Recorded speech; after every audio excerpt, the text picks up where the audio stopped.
Hi everyone, my name is Jolene. I am a master's level social worker. I've been a social worker for about 6 years and I'm currently the regional manager at National Youth Advocate Program, running our foster adoption services in Northeast Ohio. I know that this platform for a career fair is definitely different. I welcome everyone, whether you're just entering high school, graduating high school, alumni. I'm not really sure where this video will get shared. My sincere condolences to the senior class. I hope that you guys are making the best of this transition into adulthood through such an unprecedented time. Good news is that humans are resilient and we find ways to overcome challenges. So I have hope and faith that you guys will be able to use these video platforms to learn about what careers you want to go into and kind of find some closure from your senior year. So welcome. And I hope that this video is going to provide you all with an intro to social work. I'm also going to pull in my team members and also help you guys gain some insight. So some different things that I want to cover through this video is to help you understand like what the social work career is. So I'm going to share my screen with you so that you can kind of see like what I want to talk about today. It's like an intro to social work, pathways on becoming a social worker, educational needs, the good and bad about social work, personality types that fit for social workers, classes to take in high school that could help set you up for social work or help you determine if social work is a potential career choice for you, volunteer opportunities that you might want to take advantage of for the same reasons, determining if it is a career choice for you and or setting you up to gain the experience moving into the social work career. Also talk to our social workers about the day in the life of a social worker. And then, see, I already have some edits. I'll talk about NIAP and positions that NIAP has open. And I'll post a page at the end with a link to go to the NIAP positions opening page through our NIAP website. And then also I'll provide my contact information on the last screen. So that way, if anybody wants to reach out, you can reach me via email and ask questions about social work, about different positions we have within the agency that I work for. Or if you meet or see any of the staff in this video today that you'd like to talk to them about their career path that they took to become a social worker or any other career, I would be happy to link you with them. So to get us started, I will tell you a little bit about myself, and then I'm going to phone in one of the social workers, I don't know if it's phone in, video in, to discuss like her career path. So I've been a social worker for 6 years. I graduated from Southeast High School in 2004, go Pirates. I then was a little bit of a late bloomer and started college a little late, but I graduated from Youngstown State University in 2013, and then I did the advanced standing through Case Western Mambo School of Applied Social Sciences. In 2014, I graduated with a Master's of Social Science Administration, which is the equivalent of a Master's in Social Work. So I have some experience. There's differences with your bachelor's degree versus your master's degree, and I'm going to have us talk with both bachelor level and master level social workers. So we'll start with Sue. She is a licensing coordinator. She has phenomenal experience. So if you will give me a second, I'm going to figure out how to call her in. It's calling her. So Sue has her bachelor's in social work, and determining if you have your bachelor's or master's degree will determine which license or licensure test that you will take. The types of licensure that there are is the license LSW, which is a licensed social worker that you would receive at your bachelor's level, or at the master's level, you have your licensed independent social worker, or an LISW. These are state tests that you take to hold your state licensure to practice social work in the state of Ohio.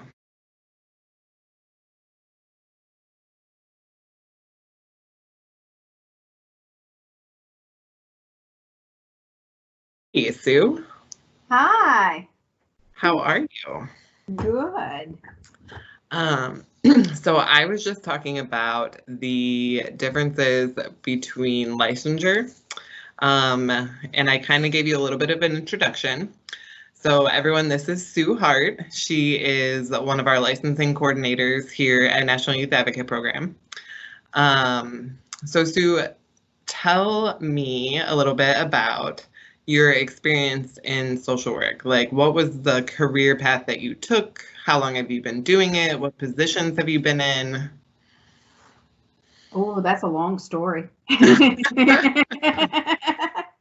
So it's a career path I've wanted since I was young. And I'm not even sure why. It's just sometimes you know. And I've been doing social work. I graduated about 35, a little over 35 years ago.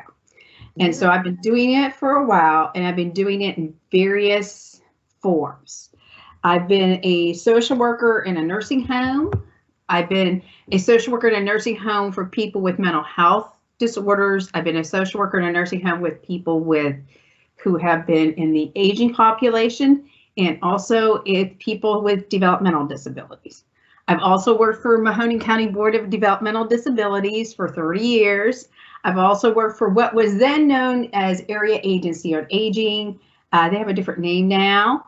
And then my favorite job with NIAP and working in foster care. Every job has been very different. The expectations have been very different. And that's the beauty of social work, is you can do all sorts of different things with all sorts of people. Sometimes you're working with the actual, like some of my roles in the DD field, I didn't work so much with the individuals with developmental disabilities. I worked with their families in making sure that the families obtained what the individual needed. In licensing, we work more with the foster parents and adoptive parents than we do with the kids. But in the treatment role, we work with the kids. So you get to work with a broad range of people, and you get to do a broad range of different jobs. So I'm not trying to put you on the spot, but I love the direction that you've taken with this, in a sense of that social work is not just one thing. And I wanted to kind of list out avenues that people could take. So for you, you've done the aging population, the DD population, you're in foster care now with child welfare, and then the licensing, which is a lot more policy. And so I want to be able to kind of map out. So with social workers, we could work in the mental health field. We could work in the aging field, hospice, nursing homes. Hospitals, that's where I did my internship. Hospitals, so the medical field. Policy, state level, working with legislators, advocating for policy changes. Criminal justice. Criminal justice, yes. Doing the ride-alongs. I know a lot of states have opened up for social workers to ride along and respond on mental health crisis when the 911 call comes through, or even through the criminal justice or court systems. Well, and even doing investigations in children's services or the DD field, we're coming across and working with law enforcement in those particular incidences too. Right, and that's very true. We as social workers interact and have a very multidisciplinary team. So that does make sense that we're working with so many different professions inside of our own profession. And what am I missing? What else can social workers do? Well, there's nothing they can't do. So true. So true. And I mean, that's a valid point. Social workers have a very dynamic degree, that there are multiple different things that social workers can do. So Sue, tell me, so I haven't explained foster care a lot. or at all actually. But tell me a little bit of like a day in the life of being a licensing coordinator. Like, what does that look like for you? Well, it depends on the day and the task and what's going on. There are so many different tasks under the licensing umbrella that it depends. Sometimes we are working on interviewing a family to get all their information together to license them. Sometimes something's not quite right in the home and we need to ask questions and check that out and see how things are going in a home. Sometimes we have to do paperwork. It's the one thing social workers hate. And every single one of us, the day of paperwork, that's not our favorite thing. No. But there are days that those things have to get done, just like everybody else, so that all of the work that we work towards goes somewhere. Because without the paperwork, it goes nowhere. Right, and I 100% agree. So licensing probably has more paperwork, I feel, than anyone else within our agency. They license foster homes. Sue also manages investigations. So if there's a complaint against a foster home or maybe concerns of a child in a foster home, then Sue collaborates with county to work through investigations. And Sue's right, lots of paperwork. Is there anything that you want to share with the graduating class of 2020 as they decide what career that they would like to go into, and or if social work is their career choice? Well, social work is your career choice if you honestly like being around people and working with people, because that is 100% of the job, including the paperwork. Also, if you're willing to not get stuck, because your day is never, ever what it starts out to be. No. If whatever your plans are, they're going to change by the end of the day. And you have to be okay with that. And so for most folks, it's an adventure. And if you like a little bit of an adventure and you're okay with changing your day up and that doesn't frustrate you, then social work is for you. And if you like working with people, and then you be in the right spot, that's for sure. Well, thank you, Sue, and thank you for letting us come into your home office and sharing your words of wisdom. It's very beautiful. Office and / nail room that is not mine. So. Well, I appreciate it, and I'm sure that everyone else will as well. And for taking your time out of your day to give us some insight into the social work profession. So you have a nice day, and I'm sure I will bug you later. All right. Thank you, everyone. Bye. Bye. Everyone got to meet Sue. We kind of talked about different roles that social workers might have. What it takes to be a social worker. I describe my staff as either dusters or firefighters. Sometimes you have somebody who can do both really, really well. The dusters are the ones who are really good at paperwork. The firefighters are the ones really good at managing crisis or different situations where it takes a lot of people interaction. A mix in the middle is definitely what you want in social work. Being able to manage your paperwork, being independent, because there's a lot of independence when you're out working with families, youth, adults, and being able to get your paperwork done. And also at the same time, you check in with supervisors and working well with teams. As we've discussed, you work with a lot of interdisciplinary teams, working with other disciplines, and making sure that you keep those connections with other people. So we definitely work through a lot of different things in a day. So having that ability to be on top of paperwork while also being flexible and being able to be a people person. Definitely some personality traits that you find with social workers are helpers, advocates. We definitely advocate for our clients continuously, being that voice that maybe they don't have, or helping them grow their own voice to then overcome any adversity that they might face.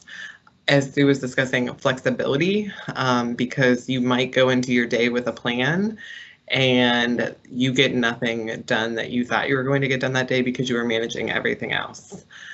So the flexibility and the ability to adapt to different situations, self-awareness, self-regulation, going into a lot of high stress situations, being able to regulate yourself to not incite the situation and or allow others to see, especially if working with youth or any other clientele or person served that we or provide services to. We don't want them to see our anxiety. It's okay to be human.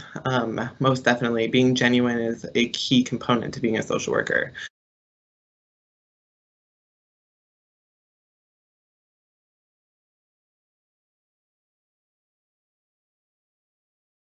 So before we dig into some other stuff, I want to do a professional cameo.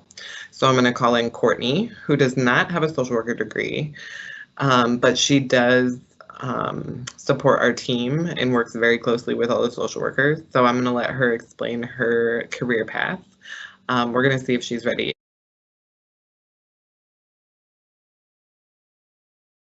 Everyone, this is Courtney. She is our training and recruitment manager. So, Courtney, you're one of our cameos explaining your career path. Although this video is geared towards social workers, I want high school students to be aware of other professions as well. So tell me, please, what your degrees are in and what led to those choices.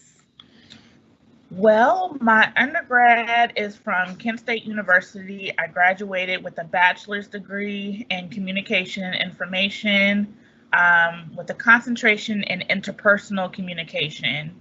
And then I waited a long time. I got my first big girl job in the nonprofit sector after I received that degree.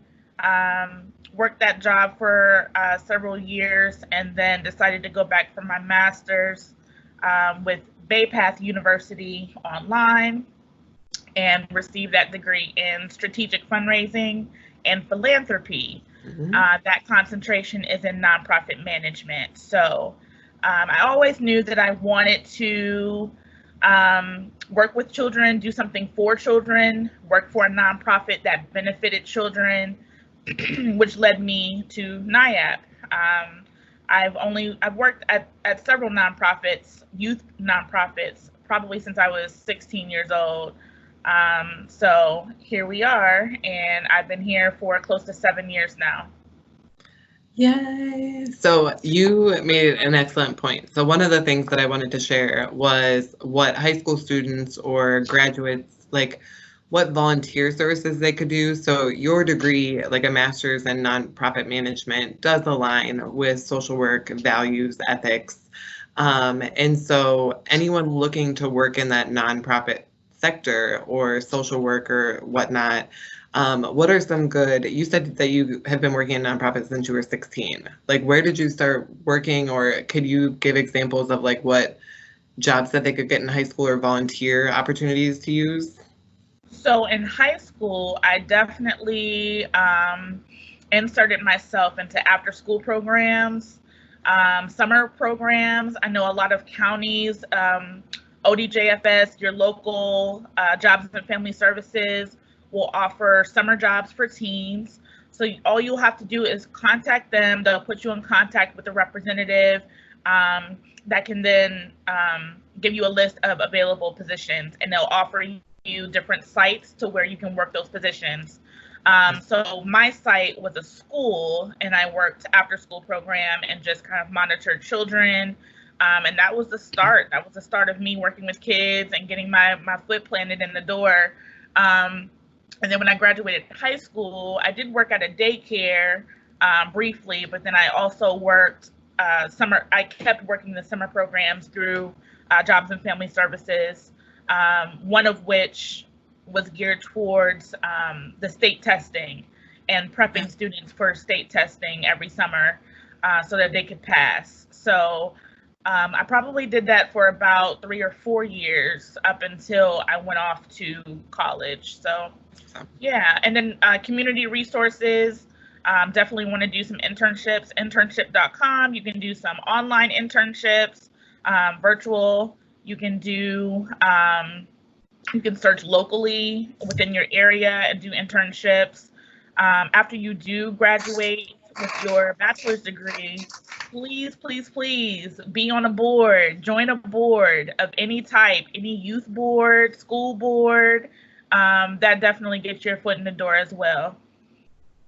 Excellent advice. I like that. Definitely stuff that I did not think of, so that is super helpful.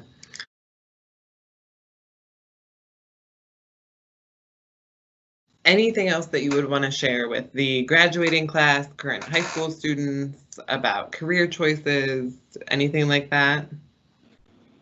Yeah, lastly, I will say that there is always a piece of your degree that you can use for a position that you want. There's never anything that you cannot do.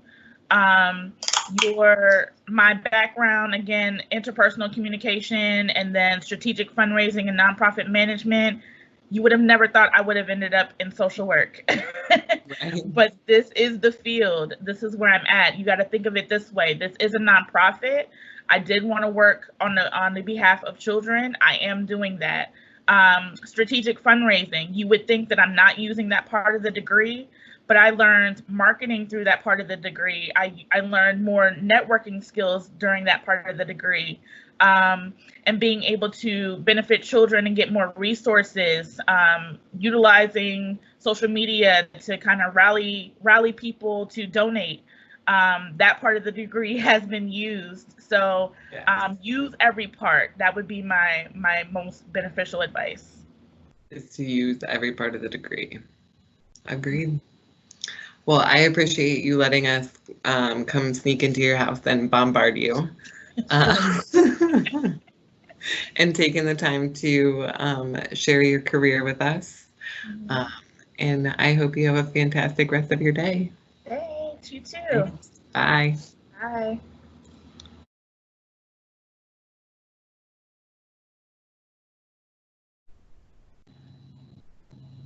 Mason, I just want to warn you that I'm live recording. Are you busy? Hi. Oh, you're on mute.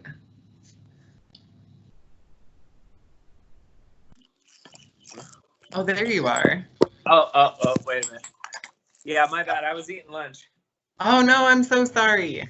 No, it's perfect timing. I'm not working right now, so. Okay, perfect. Can I just bug you with like some small questions while you're eating lunch? Yeah. High schoolers, go eat it with Sweet Melissa's. It's really good. Yeah, gotta stop. Okay, well, you continue to eat your lunch. So I prepped them and I said that I wanted to call a bachelor's level social worker and a master's level social worker. So I'm calling you as my bachelor's level recent graduate. And this is like your first professional stepping stone out of college. Yes. So I've been asking everybody like a bunch of different questions. So my questions for you are, what is the good of social work and what are the bad things of the social work profession?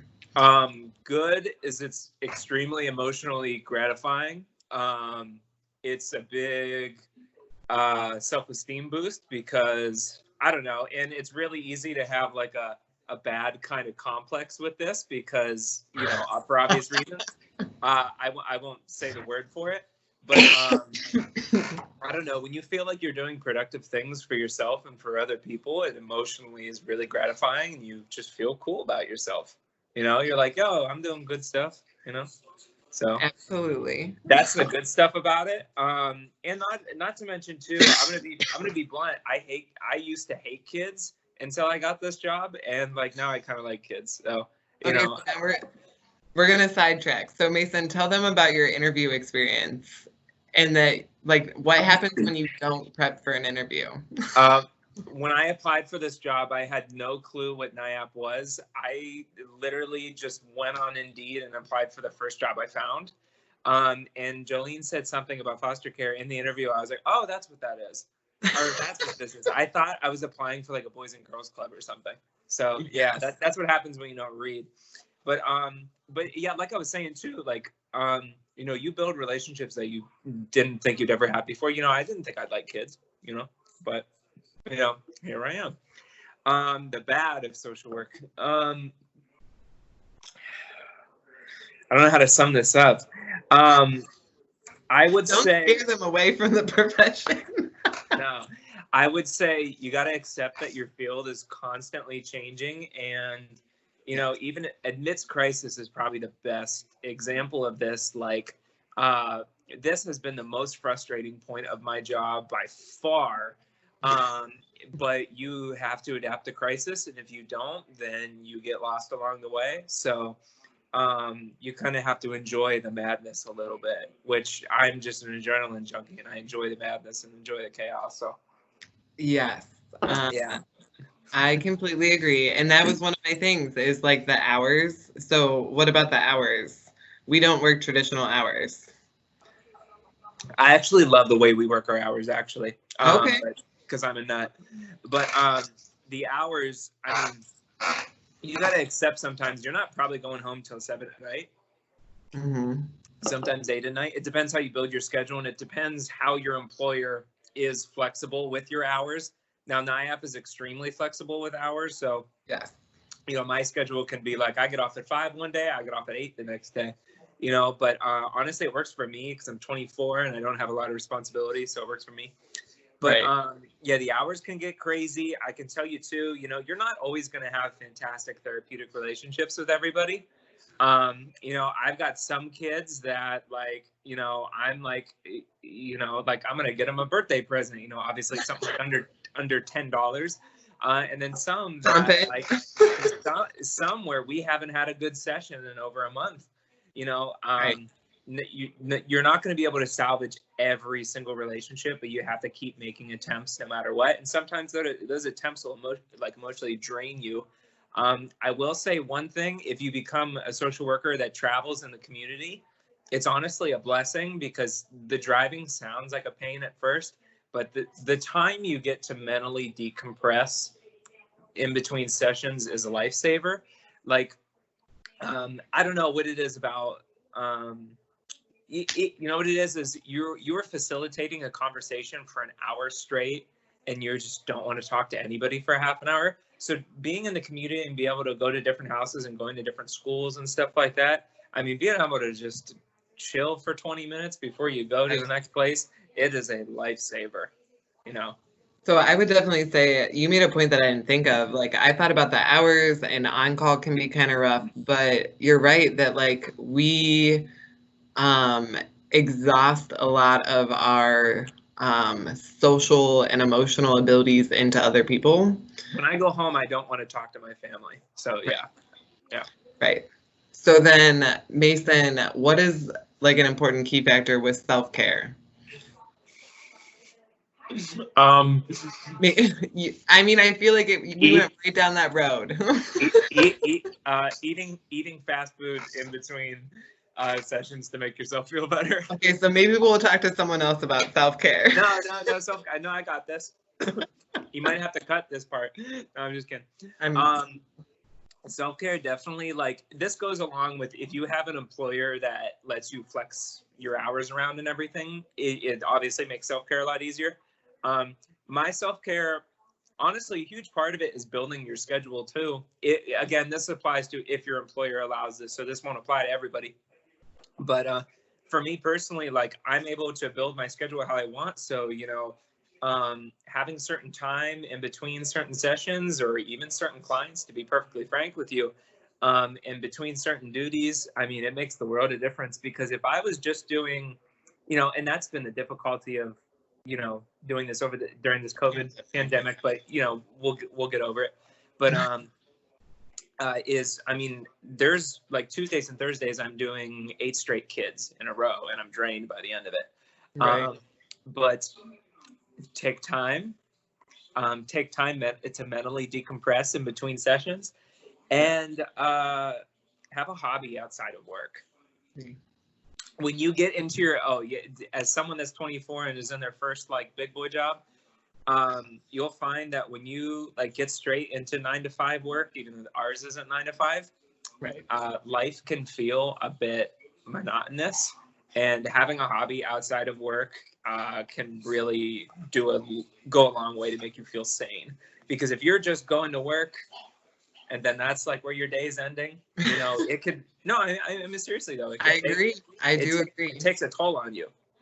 I 100% agree. I mean, I'm laughing because I understand. So you make a valid point. Keep up on your paperwork. Yes.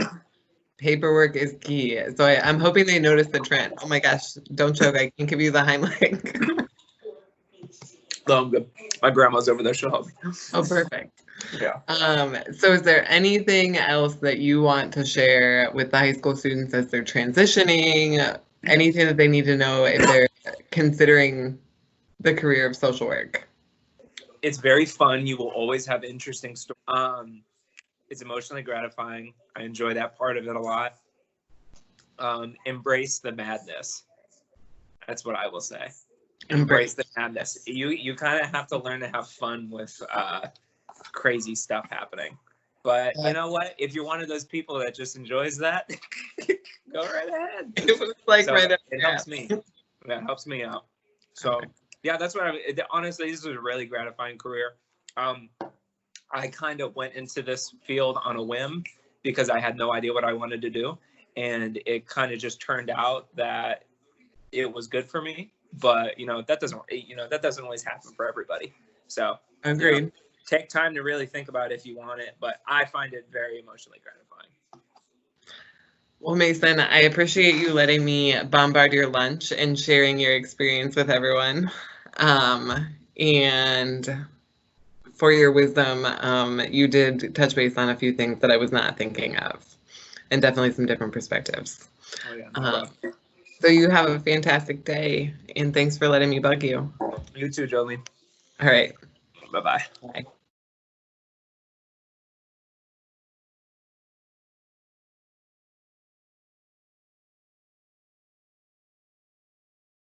Okay, it looks like our master level social workers are all in sessions. Okay, so then I will just wrap up with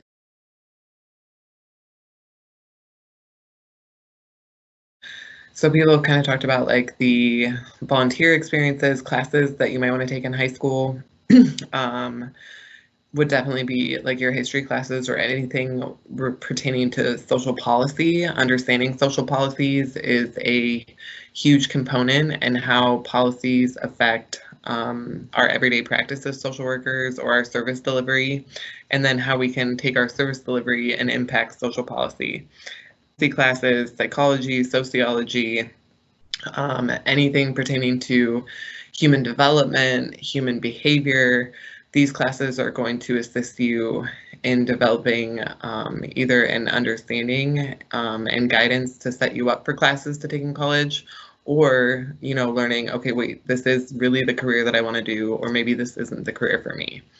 So taking those classes could be a significant help. And I think that's about it. Like day in life as social worker, I feel you got snippets of it. It's ever changing, and you just kind of have to embrace that. With the pandemic going on right now, Governor DeWine is letting office workers back into the offices. So we've all been working remotely. So most of my day today was setting up both offices with personal protective equipment, making sure that my staff have everything that they need, setting up schedules for them to return to work so that we're not all at the offices on the same day. So my day looked like that today, on top of doing staff supervisions, making this video.